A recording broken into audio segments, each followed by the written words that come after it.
Assalamualaikum warahmatullahi wabarakatuh. Selamat pagi.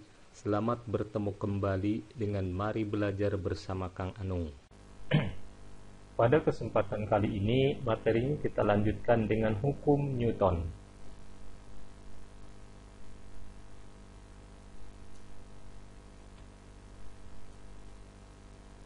Hukum Newton adalah hukum yang menggambarkan hubungan antara gaya yang bekerja pada suatu benda dan gerak yang disebabkannya. Hukum 1 Newton menjelaskan tentang kelembaman atau inersia, yaitu merupakan kecenderungan suatu benda untuk mempertahankan keadaan semula. Bunyi suatu benda, bunyi hukum Newton 1 ya, suatu benda akan tetap diam atau bergerak dengan kecepatan tetap kecuali ada gaya luar yang bekerja pada benda tersebut. Ketika resultan gaya sama dengan 0, maka benda akan tetap diam atau bergerak lurus beraturan. Nah, untuk mempelajari hukum Newton 1, kita di sini ada sebuah gelas ya, berada di atas kertas. Kemudian kertasnya kita tarik secara perlahan.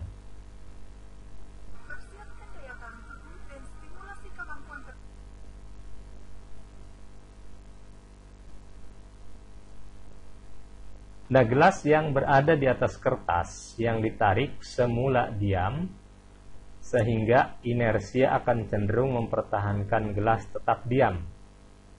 Ketika kertas ditarik secara perlahan, gaya yang diberikan bekerja cukup lama, sehingga terasa oleh inersia gelas. Gelas akan bergerak bersama dengan kertas yang ditarik. Kemudian di sini, gelas yang diletakkan di atas kertas, kertasnya kita tarik secara cepat ya.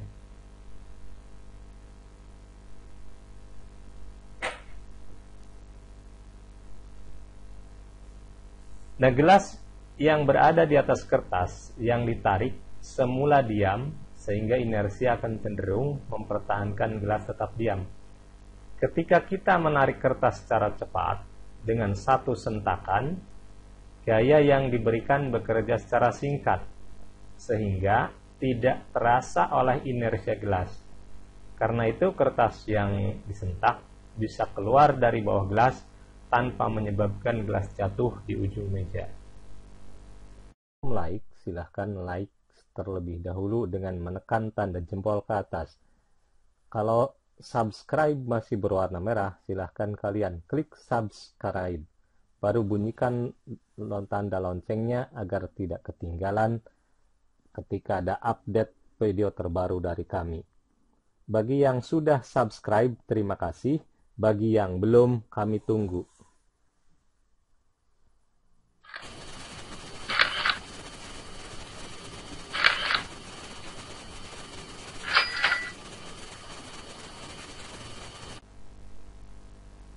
Hukum 2 Newton menjelaskan bahwa benda yang dipengaruhi gaya dan resultannya tidak sama dengan 0, maka benda akan mengalami percepatan. Percepatan yang ditimbulkan akan berbanding lurus dengan besar gayanya dan berbanding terbalik dengan masanya. Ya, di sini disimbolkan sigma F sama dengan M kali A, di mana F adalah gaya, satuan Newton atau kilogram per meter, kilogram meter per sekon kuadrat. M-nya adalah massa benda, satuan kilogram. A-nya percepatan benda, satuannya meter per sekon kuadrat. Nah, sekarang menyelidiki hubungan massa dan percepatan.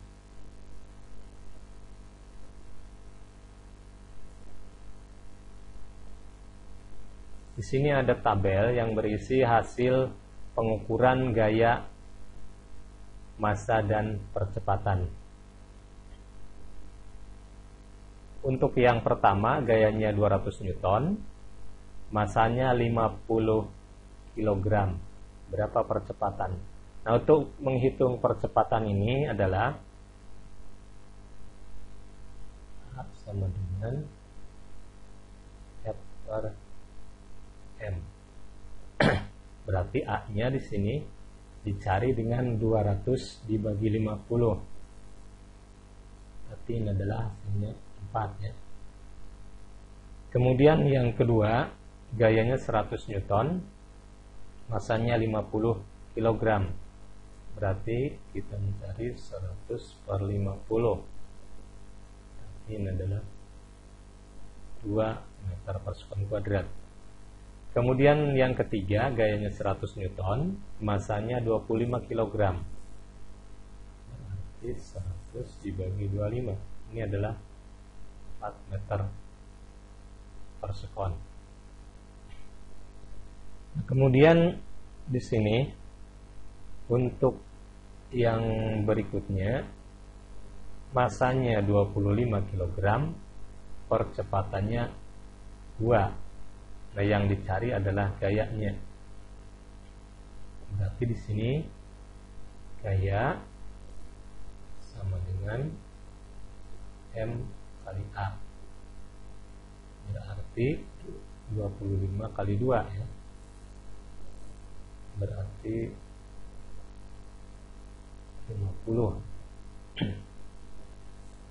Kemudian yang berikutnya, di sini gayanya 200, percepatannya 5. Ditanyakan atau dicari masanya. Mencari massa berarti M sama dengan F per A. Maka di sini masanya 200 dibagi 5.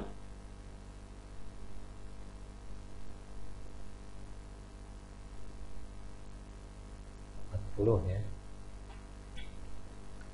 Dengan memperhatikan gaya, misalkan di sini gayanya besar, masanya kecil, misalkan ini ya, gayanya 200, ini gayanya sama 200, tapi masanya yang berbeda. Nah, ini akan memiliki percepatan yang berbeda. Ternyata yang masanya kecil, percepatannya lebih besar, ya, percepatan lebih besar. Kemudian kita lihat juga yang ini. Ini gayanya sama, masanya 50, yang ini gayanya 100, masanya 25. Ternyata massa yang kecil menghasilkan percepatan yang besar. Kemudian ketika di sini gayanya kecil, massanya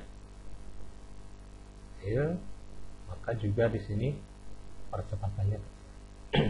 Jadi dari sini bisa disimpulkan bahwa gaya, ketika gayanya besar, maka percepatannya akan besar. Jadi percepatan berbanding lurus dengan gayanya.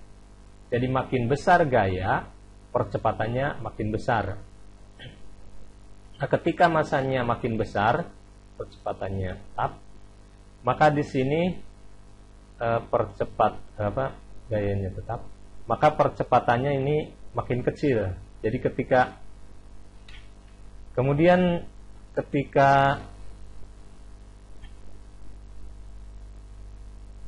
gayanya kecil, masanya kecil, juga percepatannya kecil.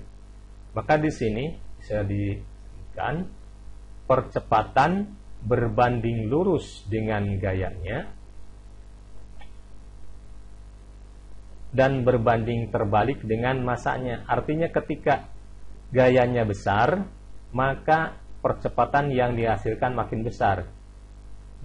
Begitu juga ketika masanya kecil, percepatan yang didapatkan makin besar. Kalau masanya diperbesar,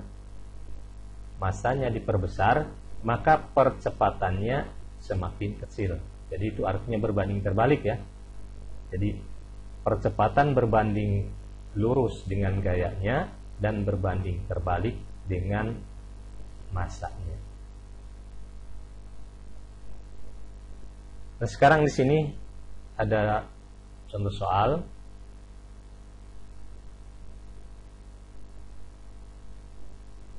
Gaya yang besarnya 2,5 Newton bekerja pada benda bermassa 0,5 kg. Berapa percepatan benda yang dihasilkan? Di sini dari soal, tulis dulu yang diketahuinya. Berarti di sini F-nya adalah 2,5 Newton. Bekerja pada benda bermassa 0,5 kg. Berarti massanya M 0,5 kg. Nah, sekarang yang ditanyakan berapa percepatan benda. Yang ditanya berarti A-nya sama dengan berapa? Jawab ya. Jawab dari ini sigma F sama dengan M kali A. Nah, di sini sigma F artinya jumlah gaya yang bekerja pada benda. Sigma F-nya itu karena hanya satu, berarti sigma F-nya 1 ya. Yaitu 2,5 sama dengan 0,5 A ya. Berarti A sama dengan 2,5 per 0,5. Berarti ini hanya 5 meter per sekon kuadrat. Jadi dari sini percepatannya 5 meter per sekon kuadrat. Kemudian contoh yang kedua, gaya yang besarnya 12 Newton bekerja pada benda sehingga bendanya mengalami percepatan 2 meter per sekon kuadrat. Tentukan massa bendanya. Diketahui F-nya 12 Newton. Kemudian percepatannya A 2 meter per sekon kuadrat. Yang ditanyakan di sini adalah massa bendanya berapa. Jawab ya. Untuk mencari massa benda, sigma F tadi rumusnya sama dengan M kali A. F-nya adalah 12 sama dengan M-nya yang dicari, A-nya 2. Berarti di sini M sama dengan 12 per 2 atau 6 kg.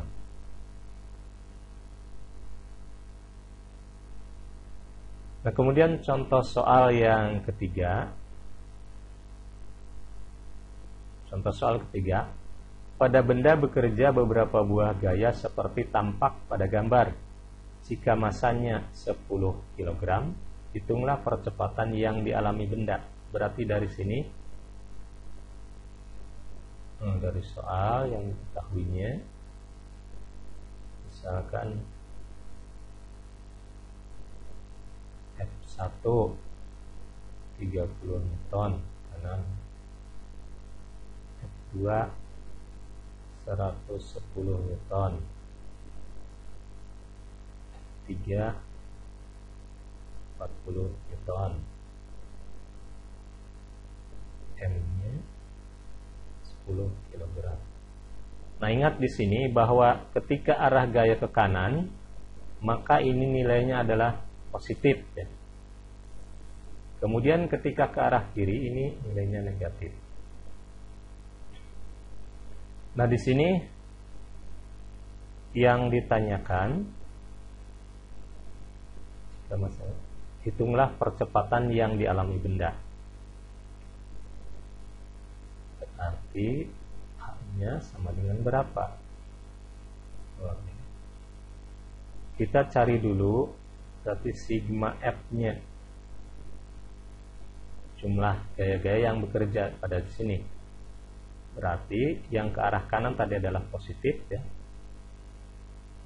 F1 ditambah F2 kurangi F3, atau berarti 30 tambah 110 kurangi 40. 30 tambah ini berarti 140 kurangi 40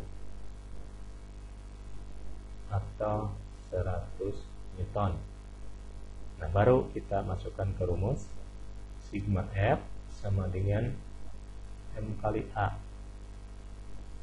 Sigma F nya tadi 100, M nya adalah 10, A nya yang kita cari, berarti A nya adalah 100 per 10 atau 10 meter per sekon kuadrat.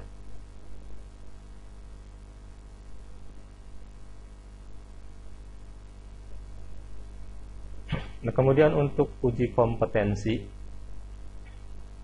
ini ada beberapa pertanyaan yang harus kalian jawab dan kalian kerjakan ya.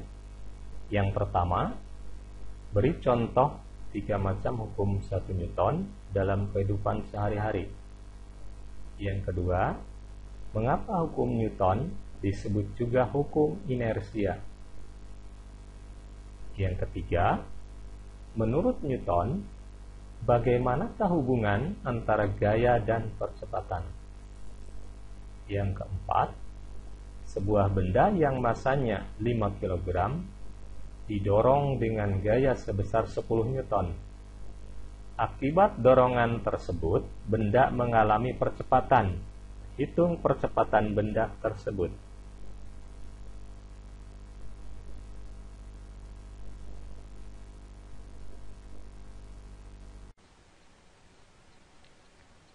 Nah, mungkin untuk pertemuan kali ini cukup sampai di sini ya. Saya tutup dengan billahi taufiq wal hidayah. Wassalamualaikum warahmatullahi wabarakatuh.